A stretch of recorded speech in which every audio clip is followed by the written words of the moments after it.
C'est une bonne question, ça, mais je ne suis pas sûr qu'il faille se la poser, quoi. Mais bon, ça va me faire chialer.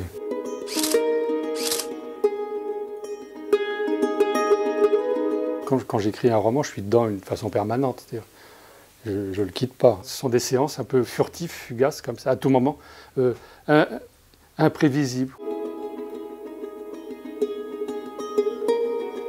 Ce livre, il essaie de rassembler, d'une certaine façon, mon expérience, et plus largement que ça, c'est presque une sorte de panorama, non seulement de moi, mais aussi de ma famille, et à travers ça, probablement la France, dans la mesure où moi je pars de personnages dans un univers rural, qui me concerne dans la mesure où toute ma famille est en milieu rural, et moi étant en ville. Voilà. Et d'une certaine façon, c'est un coup de projecteur sur cet exode rural, quoi.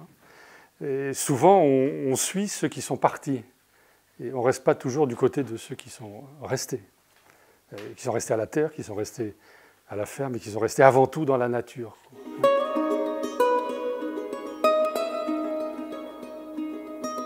Je me considère avant tout comme un être naturel, le plus possible naturel. Ça, c'est pas toujours facile, hein.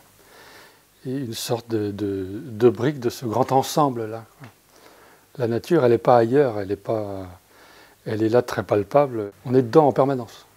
Elle n'est jamais loin. Il y a un parc, alors il est fermé en ce moment, mais les arbres attendent quand même. Oui, Henri Miller aussi bien que Flaubert, évidemment, qui, d'une certaine façon, je peux concevoir comme des collègues inatteignables, mais pas des mentors, non, des copains, quoi.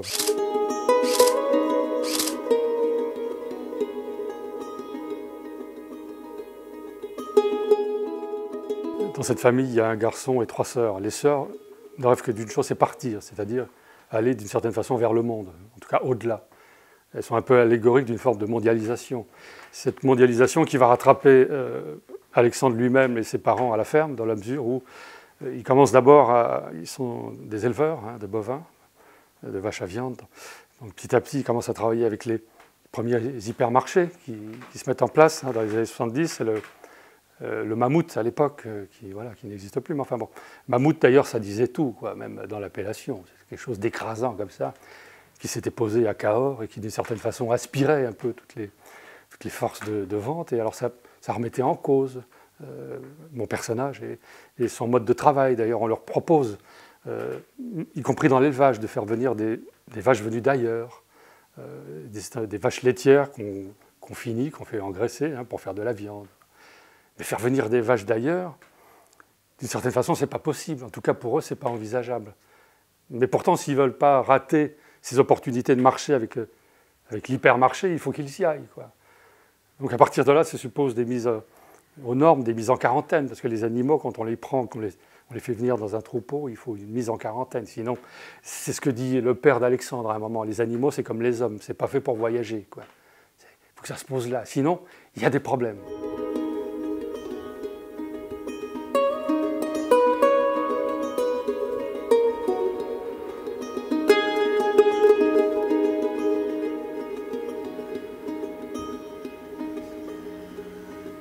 Et la fin, elle se décide en fonction de ce que je vis moi aussi, quoi. Donc, et le fait de ne pas la connaître et de ne pas savoir où précisément je vais aller, fait que ça nourrit comme ça une forme de suspense, d'intrigue pour moi-même, quoi.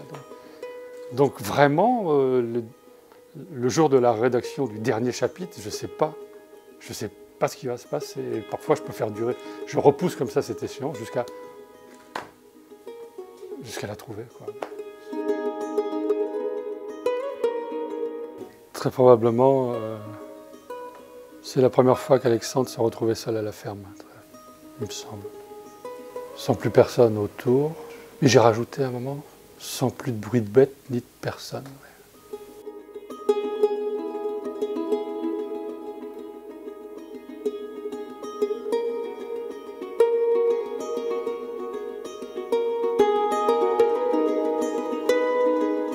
Il y a combien de questions? Là, vous l'avez posé la question. Mais je la raconte, ça, ou pas? Non.